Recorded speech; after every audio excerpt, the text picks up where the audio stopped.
How is canned tuna really made? What's hiding behind those shiny metal lids might shock you.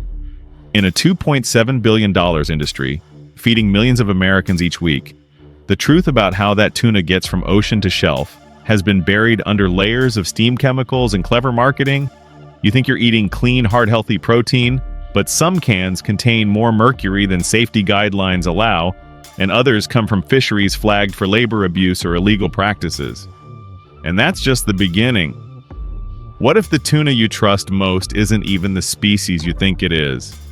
Stick around because what we're about to uncover will change the way you see every can in your pantry. Where the tuna comes from. Nearly 3 out of every 4 cans of tuna on American shelves come from oceans far beyond our borders, the Western Pacific, the Indian Ocean, the waters off Thailand and Ecuador. And while the label might say wild-caught or even product of the USA, the journey behind that can is anything but straightforward. Let's start with the basics. Most major tuna brands in the US, including Chicken of the Sea Bumblebee and Starkist, source their fish from massive fleets operating overseas. These are not coastal fishermen or local boats. They are industrial longliners and purse-seine vessels, some flagged in countries with weak labor laws and limited environmental oversight. According to Greenpeace's tuna sourcing reports, all 3 of these top-selling brands have had ties to fleets flagged for bycatch issues, poor traceability, and inconsistent sustainability practices. Now compare that with a brand like Wild Planet. Their tuna is caught one by one using pull and line methods primarily in the North Pacific. Every can they sell lists the exact catch method, species, and region. Safe Catch, another small but growing brand, individually tests every fish for mercury, something no major competitor does. These differences matter, not just for the oceans, but for your health. Skipjack tuna, commonly used by Wild Planet and Safe Catch, typically contains less mercury than albacore. But albacore is what's inside most of the white tuna cans from bigger brands. And because of weak labeling rules, you might not know which you're actually eating. In fact, a nationwide DNA test by Oceana found that around 20% of canned tuna sold in U.S. stores was mislabeled either the wrong species or an unidentified blend of leftovers. And then there's the issue of traceability. Some brands now include QR codes or tracking tools, but if you scan them, the details are often vague. A catch zone the size of half the Pacific isn't meaningful. A vessel ID without a catch date tells you nothing about freshness. You're being offered the illusion of transparency, not the real thing. So next time you're holding a can, remember, it might have been caught off the coast of Papua New Guinea, frozen at sea, trucked through multiple factories across Southeast Asia, and labeled USA only because it passed through a final packaging line in Georgia. That's not just global trade, that's a maze built to keep you uninformed. And the brands that benefit from this system, they're not counting on your trust. They're counting on your routine, from ocean to factory floor. Once the tuna is hauled in, it doesn't head straight for your grocery shelf. It disappears into a chain of cold storage warehouses, steel tanks, and overseas factories where freshness becomes a technicality. The ocean may be thousands of miles behind, but what happens next matters just as much. On most industrial vessels, tuna is frozen within hours of being caught. Not flash frozen, but bulk packed into massive freezer holds at temperatures often too inconsistent to guarantee safety. And that inconsistency has consequences. The FDA has issued repeated warnings over the years about histamine poisoning linked to temperature-abused tuna. In some cases, people ended up hospitalized, dizzy, flushed, vomiting, because the fish wasn't kept cold enough before processing. When the frozen tuna finally arrives at a factory, it's not treated like a premium ingredient. It's raw material. Slabs of rock-hard fish stacked like bricks get dumped into thawing pools. From there, the meat is sorted. The firm, intact loins go to higher-end cans. The softer, broken scraps. Those get ground up for low-tier products or pet food. None of this is illegal. It's just how the system works. Tuna isn't handled like food. It's handled like volume. And when it comes to canned products, volume beats everything else. Once thawed, most tuna is pre-cooked before it's even cut. That means it's steamed in massive industrial ovens until the flesh turns white and dry. Why pre-cook? because it makes it easier to clean and flake the meat, not because it tastes better or preserves nutrients. By the time it's ready for a can, it's already lost much of its natural oil and texture. What's left is pale, chewy, and bland. At this point, a decision is made what goes into the can and what gets discarded. Some of the meat is still decent. Some has been overcooked, bruised, or dried out. But the difference is invisible once it's shredded and packed. Add a little vegetable oil or salt water seal the lid, and most consumers will never know the difference. This is the part they don't tell you. That meat you thought was gently packed, it was probably steam blasted, picked apart, and processed by workers handling thousands of pounds per hour. That white tuna that cost a few cents more, it might have sat in a warehouse for 6 months before it ever saw a can. The real issue isn't just taste or nutrition, it's trust. When food is handled more like scrap than substance, when quality is measured by yield instead of care, what does that say about what ends up on your plate? And no, this isn't just one factory in a forgotten part of the world. This is the standard. From Southeast Asia to Central America, this is how most of the world's canned tuna is made quietly, efficiently, and out of sight. Inside the canning process. Once the thawed tuna reaches the factory floor, it enters a production line that looks more like a metal processing plant than anything resembling a kitchen. Here the goal isn't flavor or texture. It's volume, shelf life, and sterile efficiency. The tuna is no longer seen as a fish. It's a unit. First comes the cleaning long rows of workers, often in factories across Southeast Asia or South America, manually removing skin, bones, dark meat, and anything that doesn't pass visual inspection. This is repetitive, labor-intensive work performed under intense speed. On some production lines, a single worker may process up to 500 pounds of fish in a single shift. It's not about delicacy. It's about getting it done. Next, the tuna meat is portioned into cans, but not before it's cooked again, this time sealed inside the can itself. The sealed cans are placed into massive pressure chambers, known as retorts. These machines heat the tuna to around 250 degrees Fahrenheit for several minutes, enough to kill bacteria and sterilize the contents. But they also do something else. They strip away, flavor, degrade natural oils, and destroy much of the fish's B vitamins.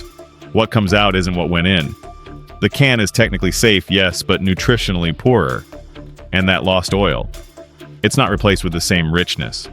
Most mainstream brands substitute it with low-grade vegetable oil or salty brine, depending on the price point they're targeting. And if you're buying flavored or seasoned varieties, be aware those added sauces often contain synthetic flavorings, color stabilizers, or thickening agents, not required to be listed clearly on the label. Then there's the issue of color. White tuna is supposed to look pale and clean, but under factory lighting, variations show up.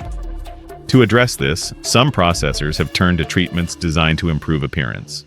One exposed case involved a Southeast Asian cannery using ascorbic acid blends to brighten meat tone, not illegal, but rarely disclosed. And while the canning process is meant to protect the consumer, it also serves as a disguise. Once the lid is sealed, no one sees what's inside. No one questions whether the meat was fresh or just salvageable.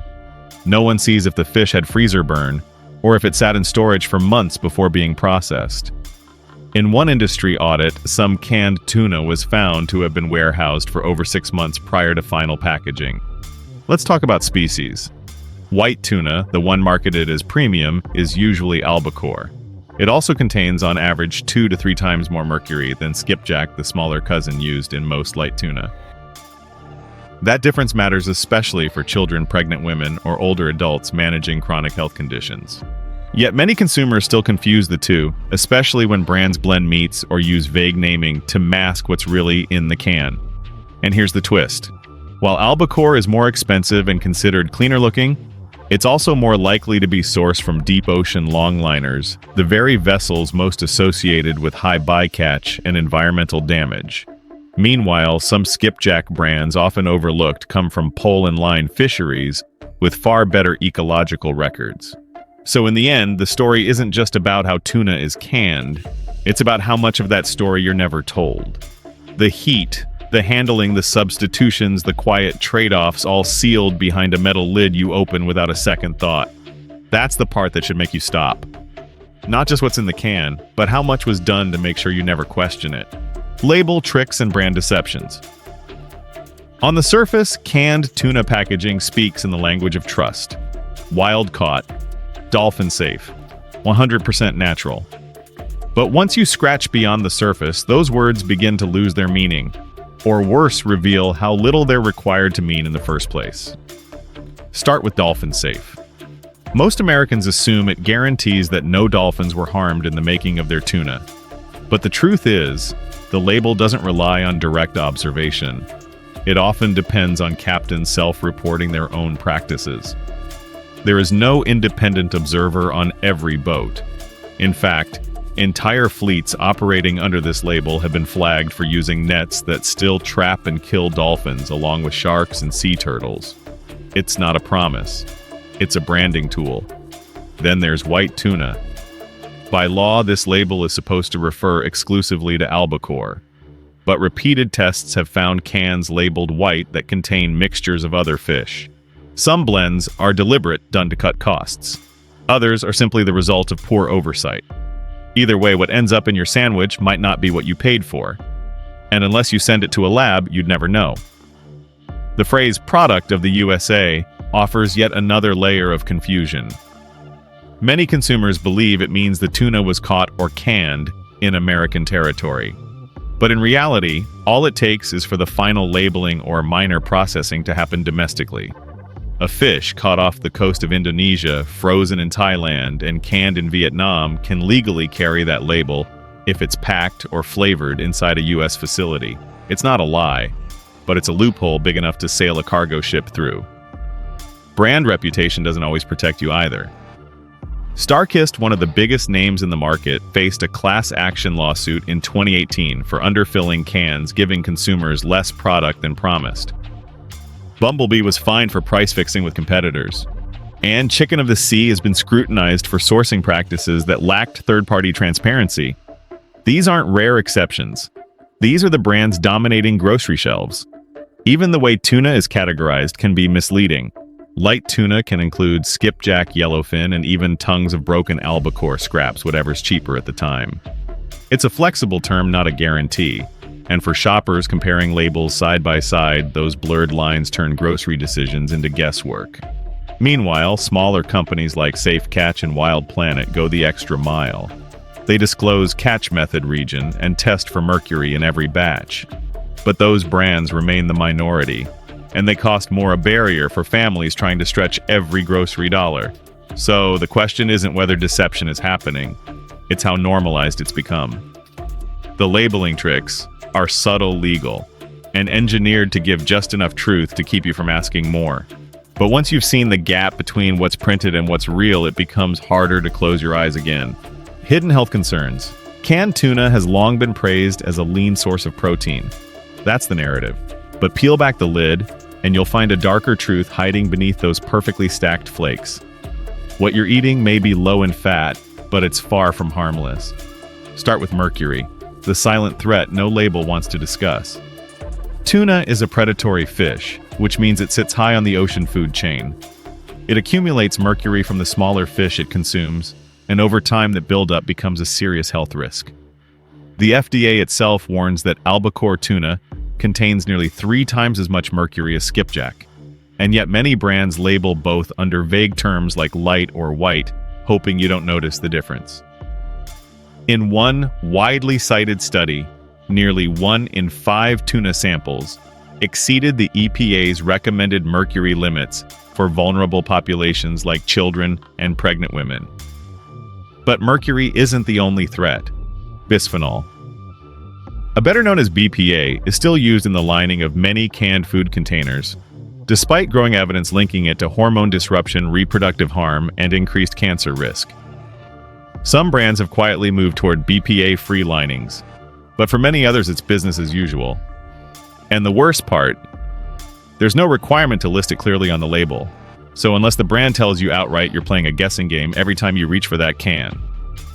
Then comes sodium. A single can of tuna in brine can pack over 400 milligrams of salt, sometimes even more if it's flavored. That's nearly 1/5 of the daily recommended limit in a few bites. For older adults managing high blood pressure, heart disease, or kidney concerns, that level isn't just inconvenient, it's dangerous. And what about additives? While tuna itself doesn't require many flavored varieties now come laced with texturizers, stabilizers, and synthetic seasonings. Some contain hydrolyzed proteins or hidden MSG under different names. Others use thickening agents to mask dry, overcooked meat. None of this appears in big, bold letters. It's hidden in fine print, if at all. Even shelf life becomes a quiet risk. Canned tuna can legally sit for up to 5 years before expiring, and in some warehouses it does. That time degrades texture and taste, yes, but it also raises concerns about nutrient stability. The longer it waits on the shelf, the less vitamin D, B12, and omega-3s it retains. By the time it hits your plate, much of the health benefit you're counting on may already be gone. It's not about fear, it's about facing facts.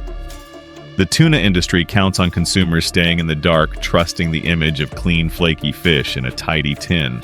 But the reality is that what you don't see can hurt you. And every silent threat from mercury to BPA, from sodium to mystery seasonings, is banking on the same thing that you won't stop to ask what's really in that can: what you can actually do. The worst thing you can do now is shrug and move on.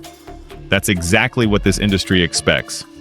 Confuse the labels, muddy the sourcing, throw in a few words like natural or wild caught, and they assume you'll keep buying because it's convenient, because it's cheap, because it's always been there.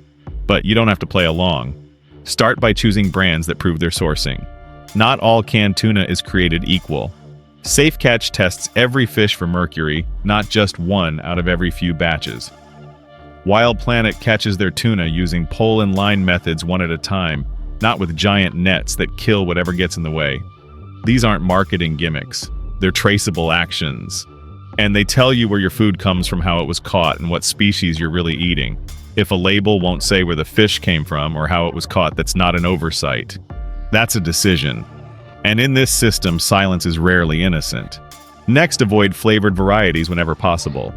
They're often the dumping ground for lower-grade tuna masked with sauces and sodium. Stick with tuna packed in water or olive oil, and always check the sodium content. Anything over 300 milligrams per serving deserves a second look. Pay attention to the species listed. Skipjack, often used in light tuna, tends to have lower mercury than albacore. But don't rely on vague terms like white or premium. Look for specific names, and if the brand won't tell you, ask why. And never take product of USA at face value. Read between the lines. If it doesn't clearly state caught and canned in the USA, chances are it passed through multiple countries before landing in your pantry. You don't need to quit tuna entirely. You just need to stop buying blind. Demand better. Not just with your money, but with your questions. Brands are watching, they know consumer trust is cracking. And the moment they realize you're paying attention, things start to change. This isn't about panic, it's about power. Quiet, deliberate, everyday power sitting on your shelf, hidden behind a metal lid. And now you know how to read past the label. You've seen behind the curtain now. The shiny, the comforting label, the promise of purity, they were never the whole story. From misleading branding to mercury risks and global supply chains built on shadows, canned tuna isn't the harmless staple it pretends to be. And once you know the truth, going back to blind trust isn't an option. So next time you reach for that shelf, remember, you're not just picking a product, you're deciding what kind of system you're willing to feed. This video does not promote division within the United States or encourage segregation. All content is presented for the purpose of exploration, analysis, and fostering discussion based on current events, public sentiment, and social trends. We fully respect the United States Constitution and all federal regulations. If today analysis made you think, drop a comment so we can keep the conversations going. And don't forget to like, subscribe, and hit the bell so you will never miss our next independent deep dive.